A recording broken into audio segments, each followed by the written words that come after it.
নাই বেলেগ বস্তু ঠিকে থাকে স্যাৰ তাৰপিছত মাজতে হেৰি কৰে এইটো আমাৰ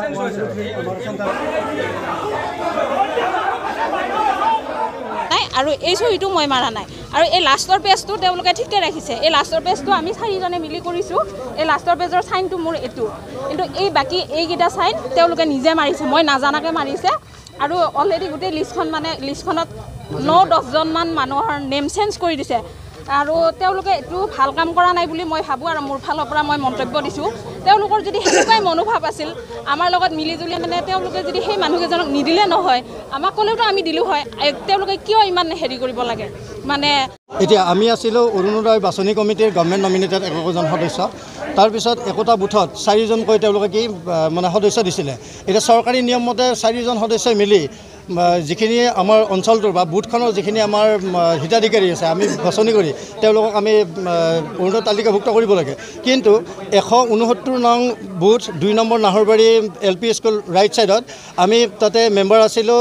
ভাস্কৰ ডেকা জগত ডেকা প্ৰমিলা নাথ আৰু কেশৱ চহৰীয়া এতিয়া ভাস্কৰ ডেকাই কি কৰিছে আমাৰ বাকী 3জন মেম্বাৰৰ অজ্ঞাতে তেওঁ বেনিফিচাৰী আমাৰ যিটো কোটা আছিল 138জন সম্পূৰ্ণ 138জনৰ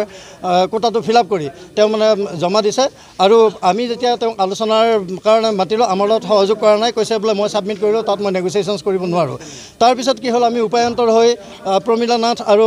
মই মিলি আমি এখন আমাৰ ফালৰখিনি তালিকা প্ৰস্তুত কৰি আমি BDO অফিচত আজি জমা দিব আহিছিলোঁ তাৰপিছত আমাক কোৱা গ'ল যে 169ৰ অলৰেডি জমা হৈছে তেতিয়া আমি আচৰিত হ'লোঁ কোনে জমা দিলে কাৰণ নিয়ম মতে কি হয় 4জন মেম্বাৰৰ তাত চহী থাকিব লাগে BLৰ চহী থাকিব লাগে এতিয়া আমাৰ অজ্ঞাতে আমাৰতো চহী লোৱাই নাই তেওঁ কেনেকৈ জালিয়াতি কৰিছে আপোনালোক দেখুৱাইছোঁ মিডিয়াৰ সন্মুখত চাই লওক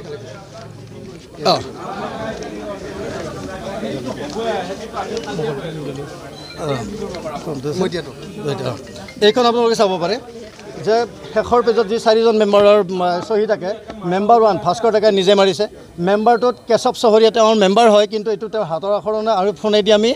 তেওঁলোক কনফাৰ্ম কৰিছোঁ ফোন ৰেকৰ্ডিঙো আমাৰ লগত আছে তেখেতৰ অৰিজিন চহী নাই তেওঁৰ অজ্ঞাতে এইটো ডুপ্লিকেট কৰি মাৰিছে তাৰপিছত 3 নম্বৰটো হ'ল কুশেশ্বৰ বৰ্মন যিজন নেকি আমাৰ এৰিয়াৰে হয় কিন্তু তেওঁ কি এই চিলেকশ্যন কমিটিৰ কোনো মেম্বাৰ নহয় আৰু আমি জনাত তেওঁ অসুখীয়া এতিয়া শয্যাগত হৈ আছে তেওঁৰ চহীটো তেওঁ জানেনে তেওঁৰ অজ্ঞাতে মাৰিছে সেইকাৰণে নাজানো কিন্তু এইটো কুশেশ্বৰ বৰ্মনৰ চহীটো মানে ভাস্কৰ ডেকাই কি কৰিছে জালিয়াতি কৰিছে কৰি উঠি তাৰপিছত আজি আহি ইয়াতে গম পালোঁ পাই মানে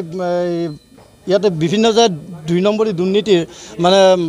হৈ আছে আমাৰ ব্লকখনত ৰিগাৰ্ডিং অৰুণোদয় কোনোবা এটা বিশেষ দলে তেওঁলোকে কি কৰিব বিচাৰিছে ক্ৰেডিট ল'ব বিচাৰিছে বাকী বিপক্ষবিলাকক তেওঁলোকে ডিপ্ৰাইভ কৰিব চাই আছে গতিকে এনেকুৱা ধৰণৰ ঘটনা ঘটি আছে আৰু এতিয়া যদি ইমিডিয়েট ইয়াৰ ওপৰত ষ্টেপ দিয়া নহয় আমাৰ এই হিতাধিকাৰীসকল প্ৰকৃত হিতাধিকাৰীসকল মানে অৰুণোদয় লাভালাভৰ পৰা বঞ্চিত হ'ব লগতে আমাৰ 170 নম্বৰ বুথৰ সন্মানীয় আমাৰ সদস্যগৰাকী আছে তেওঁ এই বিষয়ে ক'ব তেওঁৰ বুথটোত কি হৈছিল হয় কমিটিটোত মানে মই BPF ফালৰ পৰা সদস্য